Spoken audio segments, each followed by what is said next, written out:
Hello दोस्तों, नमस्कार। सबसे बड़ी खबर, क्या लोकसभा चुनाव से पहले पीओके को वापस ले लेगी मोदी सरकार? बताएंगे केंद्रीय मंत्री का सबसे बड़ा बयान। बताया पीओके को वापस लेना मोदी सरकार का सबसे बड़ा लक्ष्य। पूरी जानकारी आपको बताएंगे। और इसी बीच बताएंगे जहां भारत को दी है घर में घुसकर मारने की गीदड़ भभकी, वो कोई और नहीं उसका पिता लादेन का दोस्त था जिसने ये बहुत बड़ी धमकी दी है भारत को। और बताएंगे यूक्रेन ने मां काली की जो अभद्र फोटो पोस्ट किया था ट्विटर पर, उसको लेकर अब माफी मांगी गई है। जी हाँ, भारत के लोगों से माफी मांगा है यूक्रेन ने। और क्या मनीष सिसोदिया के बाद राघव चड्ढा भी होंगे गिरफ्तार? बताएंगे चार्जशीट में आया है उनका नाम। सारी जानकारियां बताएंगे विस्तार से, तो बने रहेगा वीडियो का अंत तक। और अभी खबरों में आगे बढ़ने से पहले हमेशा की तरह अपने भारतीय सेनाओं का जमकर समर्थन करते और मानते कि विश्व में भारतीय सेना सबसे बेहतर सेना है। तो इस वीडियो को सबसे पहले लाइक करके, चैनल को सब्सक्राइब करके, बेल आइकन दबा के कमेंट सेक्शन में जय हिंद लिखना बिल्कुल मत भूलिएगा। बात करते हैं पहली और सबसे बड़ी खबर की, जहां ब्रिटेन के दौरे पर पहुंचे केंद्रीय मंत्री जितेंद्र सिंह का सबसे बड़ा बयान। कहा पीओके को वापस लेना मोदी सरकार का लक्ष्य। जी हां, केंद्रीय मंत्री जितेंद्र ने फिर से दोहराया है कि प्रधानमंत्री नरेंद्र मोदी की नेतृत्व वाली केंद्र सरकार के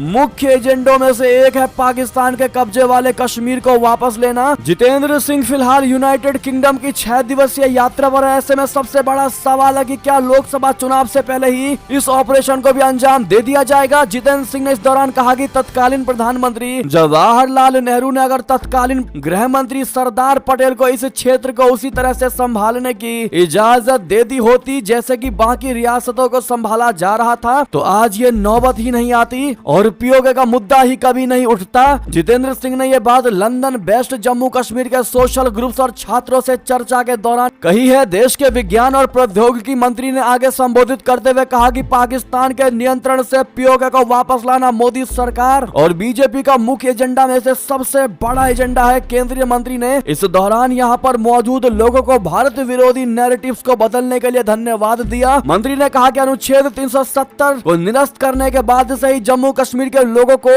अपनेपन का एहसास हुआ है। उन्होंने कहा कि पीएम मोदी को जम्मू कश्मीर की उन 2 बेटियों को उनका हक दिलाने के लिए हमेशा याद किया जाएगा जिन्हें उनके नागरिकता के संवैधानिक अधिकारों और प्रॉपर्टी पर अधिकारों से वंचित किया गया था। साथ ही वो शरणार्थियों जो कि पाकिस्तान से आए हैं उन्हें भी उनका हक मिल सकेगा। लेकिन दोस्तों, ऐसे में सबसे बड़ा सवाल यही है कि पीओके को वापस लाया कब जाएगा? और दूसरी चीज, क्या लोकसभा चुनाव से पहले ये ऑपरेशन सक्सेसफुल किया जाएगा या नहीं? और तीसरी सब में बड़ी बात कि बिलावल भुट्टो जिस प्रकार से भारत के एससीओ समिट में आने वाले हैं, क्या इस बयान के बाद पाकिस्तान का कोई रिएक्शन आता है? बहरहाल भारत को कोई फर्क नहीं पड़ता, कोई पाकिस्तान का भारत आए चाहे ना आए, लेकिन भारत का जो लक्ष्य है वो भारत हासिल करके रहेगा। अगर आप भी मानते हैं कि वास्तव में ये मुद्दा जोरों शोरों से उठाया जाना चाहिए और मोदी सरकार वाकई में कोई बड़ा एक्शन लेना चाहिए, तो कमेंट में अपनी राय अवश्य लिखिएगा। और मोदी है तो हर चीज मुमकिन है जरूर कहिएगा। बात करते हैं एक और बड़ी खबर की, जहां लादेन का दोस्त था पाकिस्तान सेना के प्रवक्ता का पिता जिसने भारत को दिया घुसकर मारने की गीदड़ भभकी। बता दें, पाकिस्तान सेना की media wing inter services public relations यानी ISPR के डीजी यानी इसके मुखिया मेजर जनरल अहमद शरीफ चौधरी काफी खबरों में है। अभी कुछ दिनों पहले चौधरी भारत को उसकी सीमा में घुसकर मारने की धमकी दे रहा था। चौधरी का कहना कि जम्मू कश्मीर ना कभी भारत का था और ना ही ये कभी इसका हिस्सा बन पाएगा। ऐसे में अगर किसी ने कोई भी दुस्साहस किया तो उसका मुंह तोड़ जवाब दिया जाएगा। मगर चौधरी खुद ये भूल गए कि वो खुद आतंकवाद से काफी गहरे तक जुड़े हुए हैं। उनके पिता सुल्तान बशीरुद्दीन महमूद के अलकायदा सरगना ओसामा बिन लादेन के साथ गहरे रिश्ते थे। साथ ही उन्हें अमेरिका ने भी प्रतिबंधित किया हुआ है। लादेन अमेरिका पर 9/11 हमलों का मास्टर माइंड था और साल 2011 में एबटाबाद में उसे ढेर कर दिया गया था। जी हाँ, ऐसे में जिसका खुद आतंकवादियों से गहरा नाता हो वो भारत से कश्मीर छीनने की बात कर रहा है। और दूसरी चीज, सब में बड़ी बात कि वो भारत में घुस करके ही मारने की गीदड़ भभकी दे रहा है। बहरहाल पाकिस्तान की हालत पतली है। पाकिस्तान को ये पता है कि उनकी इतनी हैसियत नहीं कि वो भारत में घुसकर तो क्या भारत को आंख तक उठा करके देख सके, उसके बावजूद भी ऐसी गीदड़ भभकी देना। ऐसे में आप लोग कौन सा मुहावरा यहाँ इस्तेमाल करने वाले हैं दोस्तों, कमेंट में लिखकर जरूर बताइएगा पाकिस्तान की इस गीदड़ भभकी पर। साथ ही साथ बात करते हैं एक और बड़ी खबर की, लेकिन उससे पहले आप सभी से रिक्वेस्ट है वीडियो को जितना ज्यादा उसके साथ शेयर कर दीजिएगा व्हाट्सएप फेसबुक पर हमेशा की तरह। बात करें खबर की, हिंदू देवी की आपत्तिजनक तस्वीर पर भड़के भारतीय, अब यूक्रेन ने मांगी है माफी। बता दें, यूक्रेन के रक्षा मंत्रालय की तरफ से बीते रविवार को मां काली जी की एक आपत्तिजनक तस्वीर ट्वीट की गई जिस पर काफी हंगामा मचा है। भारतीयों ने इसे हिंदू फोबिक बताते हुए सोशल मीडिया पर कड़ी आपत्ति जताई थी और अभी भी जता रहे हैं, जिसके बाद जल्द ही कार्टून को डिलीट कर दिया गया था। उस दिन सूचना और प्रसारण मंत्रालय की वरिष्ठ सलाहकार कंचन गुप्ता ने कार्टून की आलोचना करते हुए कहा कि ये पूरे विश्व में फैले हिंदुओं की भावनाओं पर हमला है। हालांकि मंगलवार को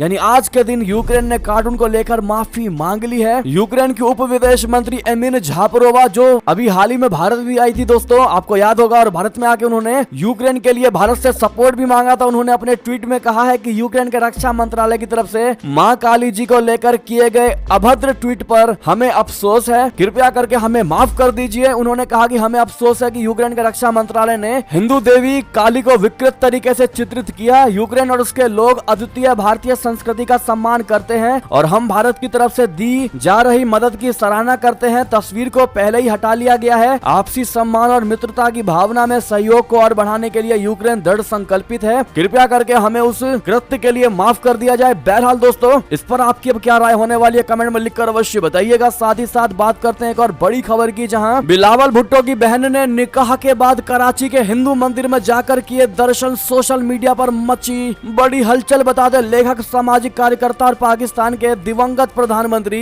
जुल्फिकार अली भुट्टो की पोती फातिमा भुट्टो ने अपने निकाह के बाद हिंदू मंदिर के दर्शन कर नई मिसाल कायम की है। फातिमा के इस कदम से सोशल मीडिया पर हलचल मच गई। कुछ लोगों ने उनकी तारीफ की तो कोई लोगों ने पूछा कि वो वहां करने क्या गई थी। फातिमा, जो कि 40 वर्ष की है, पाकिस्तान के विदेश मंत्री बिलावल भुट्टो की बहन है। वो पूर्व प्रधानमंत्री दिवंगत बेनजीर भुट्टो की भतीजी और मुर्तजा भुट्टो की बेटी है। शुक्रवार को यहाँ उनके दादा के पुस्तकालय में सादगी से उनका निकाह हुआ। फातिमा और उनके पति ग्राहम जिब्रान ने रविवार को कराची में ऐतिहासिक महादेव मंदिर जाकर सोशल मीडिया पर हलचलें पैदा कर दी। वो हिंदू सिंधुओं के सम्मान में मंदिर पहुंचे थे, जिनकी जड़ें प्राचीन काल से कराची से जुड़ी हुई हैं। मीडिया में आई खबरों के अनुसार फातिमा के पति ग्राहम ईसाई हैं और अमेरिकी नागरिक हैं। ऐसे में कुछ लोग बिलावल भुट्टो के भारत यात्रा को लेकर भी जोड़कर इस खबर को देख रहे हैं। ऐसे में आप क्या कहते हैं दोस्तों, अपनी राय अवश्य दीजिएगा। साथ ही साथ बड़ी खबर बता दें, जहां पर भारत तो आना ही होगा, अब चीन में अंधा निवेश नहीं कर पाएगी अमेरिकी कंपनियां। जो बाइडेन लेने वाले हैं सबसे बड़ा और तगड़ा फैसला। जी हां, अमेरिका में जो बाइडेन प्रशासन कथित तौर पर चीन में अमेरिकी कंपनियों के निवेश पर नए प्रतिबंधों की घोषणा करने वाली है। जेफरीज के विख्यात विश्लेषक क्रिस्टोफर वुड ने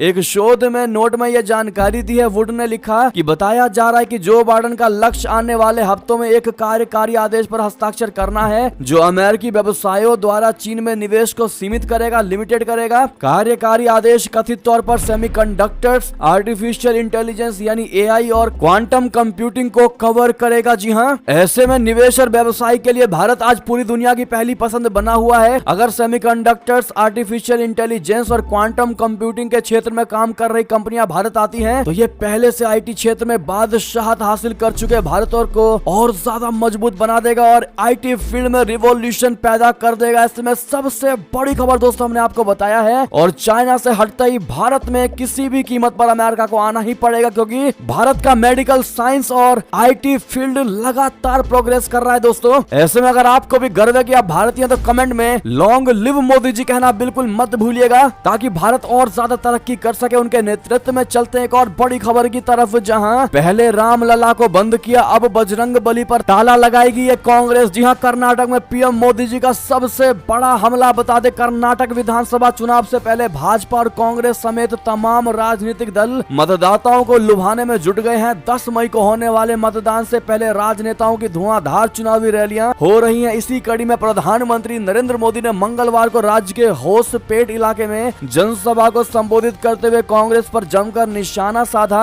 उन्होंने कहा कि यह देश का दुर्भाग्य है कि कांग्रेस पार्टी को प्रभु श्री राम से भी तकलीफ होती थी और अब जय बजरंग बली बोलने वालों से भी तकलीफ हो रही है। पीएम मोदी ने कहा कि भाजपा कर्नाटक की मान मर्यादा और संस्कृति पर कोई आंच नहीं आने देगी। बीजेपी कर्नाटक के विकास के लिए, यहाँ के लोगों को आधुनिक सुविधा देने के लिए, नए अवसर देने के लिए पूरी तरह से प्रतिबद्ध है। बहरहाल, कर्नाटक विधानसभा चुनाव को लेकर आपकी क्या राय होने वाली दोस्तों, किसकी सरकार आपके नजर में बनने वाली है? और सबसे बड़ा सवाल आपसे हम ये पूछना चाहते हैं कि लोकसभा चुनाव जो 2024 में होने वाला है, उसमें किसकी विजय होगी? आप लोग क्या कहते हैं कमेंट में लिखिएगा। हम लोग आपके एक एक कमेंट को पढ़ेंगे दोस्तों, और वहीं आपको रिप्लाई भी देंगे। साथ ही साथ अंतिम खबर बता दें, जहां क्या दिल्ली शराब घोटाले में आम आदमी पार्टी के राघव चड्ढा भी फंस गए हैं। क्या उनकी भी होगी गिरफ्तारी? जी हां, ईडी की सप्लीमेंट्री चार्ज शीट में उनका भी नाम आ चुका है। बता दें, दिल्ली शराब शराब घोटाले मामले में आम आदमी पार्टी की मुश्किलें लगातार बढ़ती जा रही हैं। मनीष सिसोदिया के बाद अब इस मामले में ईडी की सप्लीमेंट्री चार्जशीट में पार्टी के राज्यसभा सांसद राघव चड्ढा का भी नाम आया है। ईडी की चार्जशीट के अनुसार मनीष सिसोदिया के पीएसी अरविंद सिंह ने अपने बयान में राघव चड्ढा का नाम लिया है। चार्जशीट के अनुसार सी अरविंद ने अपने बयान में कहा कि मनीष सिसोदिया के आवास पर एक बैठक हुई थी जिसमें राघव चड्ढा पंजाब के एक्साइज कमिश्नर, आबकारी अधिकारी और विजय नायर मौजूद थे। ऐसे में लोगों के कयास ये लगाए जा रहे कि मनीष सिसोदिया के बाद राघव चड्ढा पर भी गिरफ्तारी की आंच आ सकती है। बहरहाल इस पर आपकी जो भी निजी राय हो बताइएगा जरूर। ऐसे में ये थी अब तक की सारी बड़ी खबरें। आपको हमारी खबर कैसी लगी? आशा करता हूँ बहुत अच्छी लगी होगी। अगर थोड़ी भी अच्छी लगी है तो इस वीडियो को अभी अपने भाइयों में, दोस्तों में, बंधुओं में शेयर करना बिल्कुल मत भूलिएगा और अभी कर दीजिए इस वीडियो को लाइक, चैनल को कर दीजिए सब्सक्राइब, बेल आइकन दबाइए, साथ ही कमेंट बॉक्स में लिख दीजिएगा जय हिंद, जय भारत। बहुत बहुत धन्यवाद।